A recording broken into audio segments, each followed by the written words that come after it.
ecosystem problems of pollution, cost-cutting processes, and scarcity come into play.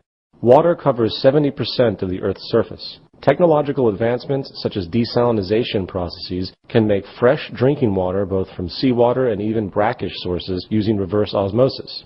This is yet another example of how technology is just as much a part of resource management as resources themselves.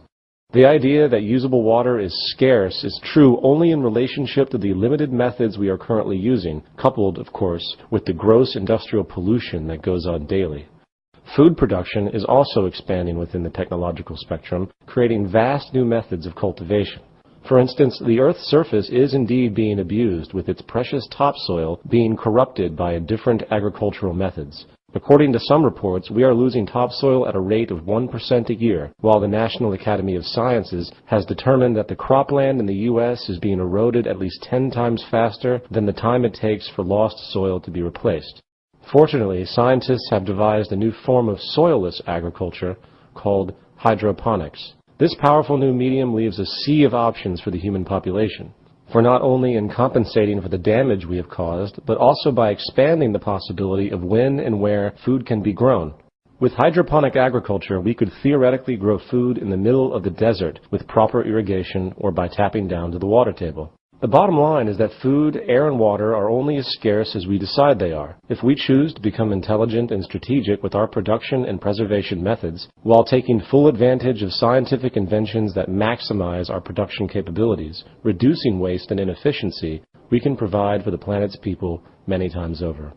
The starving children of the world are not so because of a lack of available food.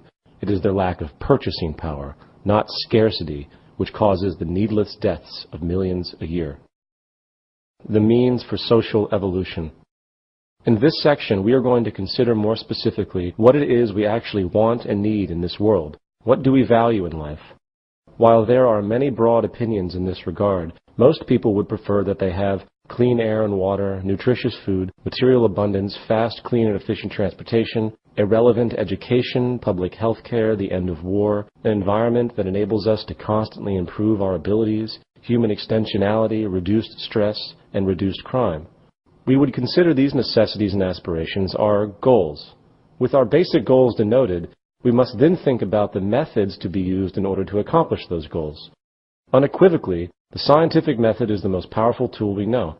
Observation, logic, and testing have long since trumped superstition, intuition, and metaphysics. In the words of Carl Pearson, there is no shortcut to truth, no way to gain knowledge of the universe except through the gateway of the scientific method. The intelligent use of the methods of science is what has brought us nearly everything that helps us in our daily lives. The application of science to social organization as a whole is the next step in our evolution. Furthermore, to fully utilize the scientific method, we will need physical tools that can make our material needs possible. These material tools come in the form of technology. From a simple hammer to a high-tech, fully automated production plant, technological invention continues to ease production methods while also consistently making what was once deemed impossible, possible. The history of technology has shown tremendous accelerating development. Coupled with the scientific method of thought, the technological tools currently at our disposal have the ability to dramatically change humanity in ways most would find too fantastic to be true. For instance, if you showed a cell phone to a man from the 12th century, he would probably be shocked beyond comprehension at the magical instrument.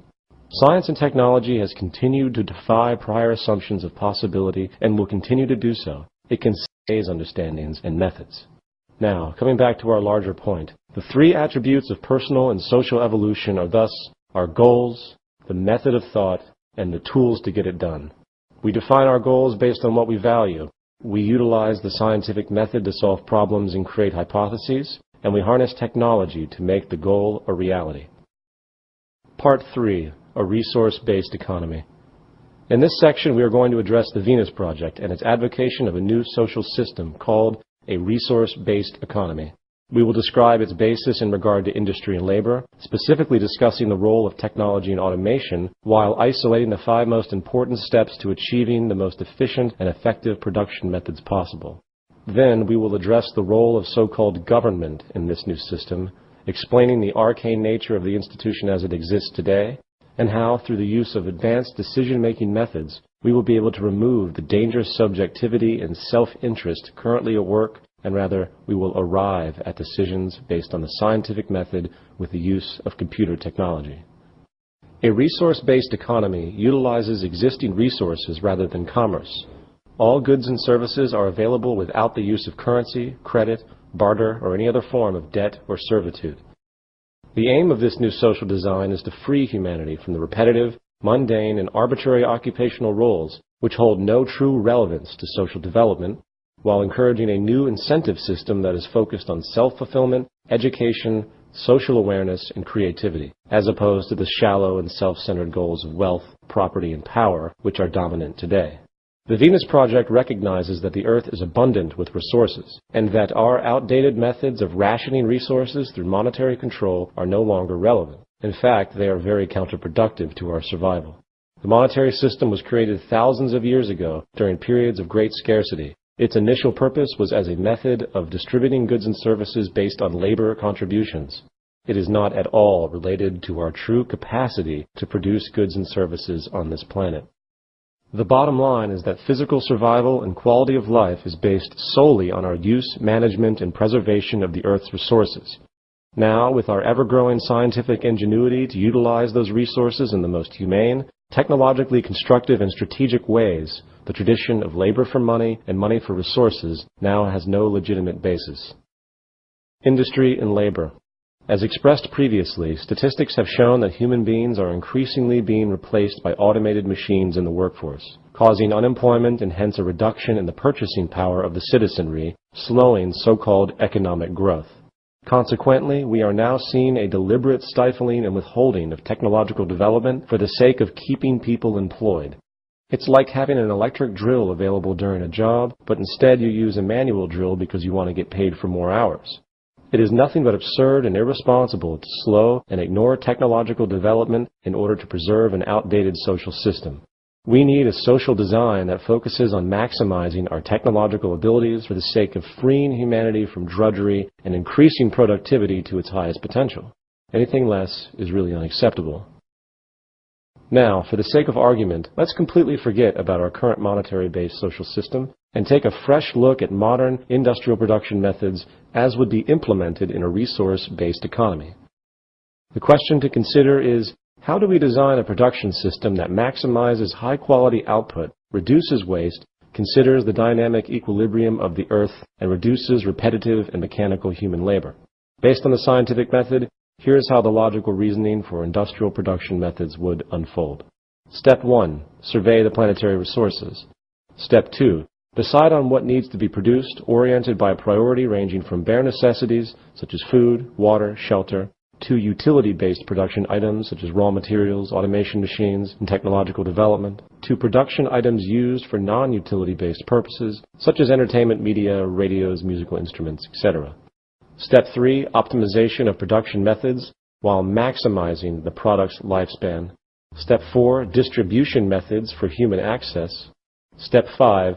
Optimized recycling of the products that become outdated or inoperable. Step 1. Survey the planetary resources. As denoted before, it is critical that we know what we have on this planet, for that translates into what the possibilities are. With this information, industrial production is always adjusted to compensate for any emerging scarcity, along with the most mathematically appropriate raw material distribution based on availability and most relevant application. Any scarce resource is thus immediately addressed by seeking alternatives and substitutions. This awareness can be obtained by real-time electronic feedback coming from all resource sectors of the planet, fed into a central computer database that monitors any growing scarcity or problem. This idea of resource monitoring is not at all far-fetched, even if it might sound complex. This point will be addressed more so a little later in this presentation. Step 2. Decide on what production is required. What do we need? This is a very powerful question, for besides the obvious food, water, and shelter, most people today have no idea what they really want or need, for they have never been informed as to the true state of technology. What we think we need is directly a result of the state of technological development. Someone who has dust in his or her home might think, I need a vacuum cleaner. Are they sure? Perhaps what they actually need is a household pressure system that does not enable dust to enter or is equipped with electrostatic air filters that eliminate what dust there is. If we think very critically about what we think we need in a material sense, we can begin to see that needs are always in transition. Science and technology are barometers of utilitarian human need, and therefore all products made should be as advanced as that period of time makes possible. Our current monetary system, which generates wasteful, outdated products constantly just to keep the companies and economy going, does not have the ability or the desire to produce the most advanced tools for our use.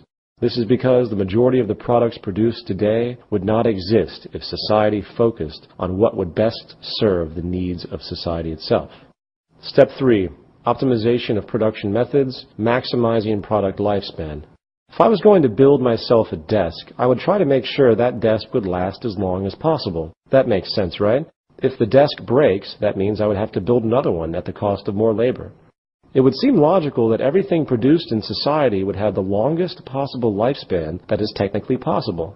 Sadly, the exact opposite occurs in our current system. For, as previously discussed, the monetary system thrives on multiplicity and planned obsolescence. Without it, the whole economy would collapse. In a saner world, we would make things that last.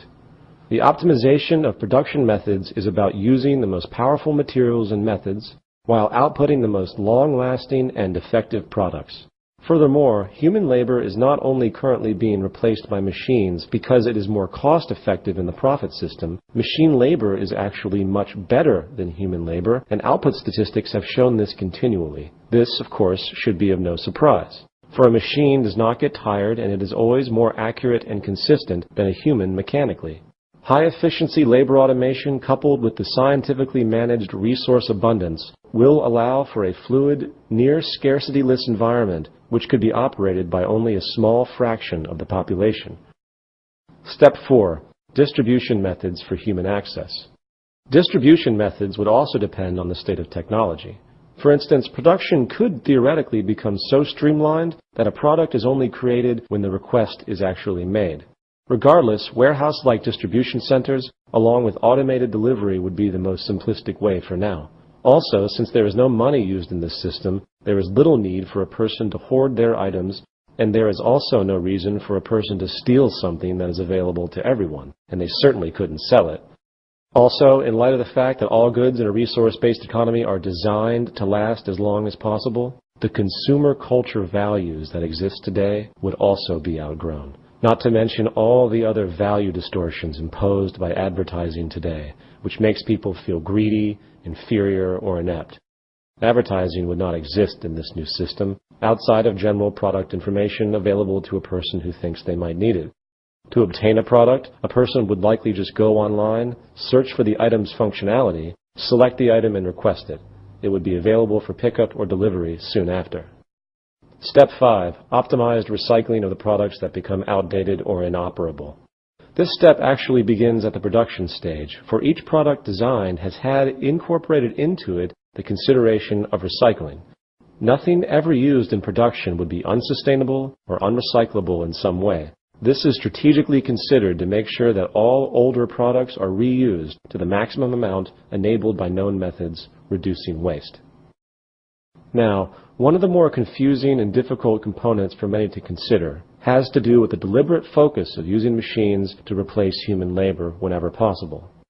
The question is always, who will maintain the machines?